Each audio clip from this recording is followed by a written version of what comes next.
സാധാരണ പുള്ളി ഒരാളെയാണ് at A time പൊക്കാറ്. ഇന്ന് നമ്മൾ വെറൈറ്റി ആയിട്ട് ഞങ്ങൾ രണ്ടുപേരെയും പൊക്കും. ഇവളിത് എന്ത് ഭാവിച്ച? ഞാൻ അത്രക്കാരനൊന്നുമല്ല. ഭഗവതി മനഃശക്തി തരാൻ മറന്നു പോവല്ലേ. പൊക്കത്തിന് വല്ല പേരുണ്ടോ? എന്ത് അങ്ങനെ നീ കിടക്ക, ഞാൻ പൊക്കാം. രാജമ്മ പറഞ്ഞത് ശരിയായില്ല. ആദ്യം ദിൽസിൽ കിടക്കും, ദിൽസിന്റെ മുകളിൽ അജിൻ കിടക്കും, അജിന്റെ മുകളിൽ മസ്താനി കിടക്കും. ഒന്നും കൂടി ആലോചിച്ചിട്ട് കിടക്കൂലായിരിക്കും. എന്തെങ്കിലും കാണിക്കും. കൊടിയേറ്റിന് ഇങ്ങനെയാണെങ്കിൽ ആറാട്ടിന് എന്തായിരിക്കും?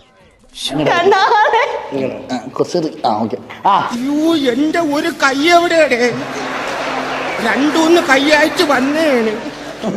കുറച്ച് കേറുന്ന അവസ്ഥ. റെഡി? ഇന്ന് കളിയുണ്ടോ ചെമ്പകം? അതെ, ഷൂവിന് നല്ല വെയിറ്റ് ഉണ്ട് കേട്ടോ. 2 ഓലക്കീറോ വെള്ള തുണി എടുത്തോളൂ എന്നെ മൂടാൻ.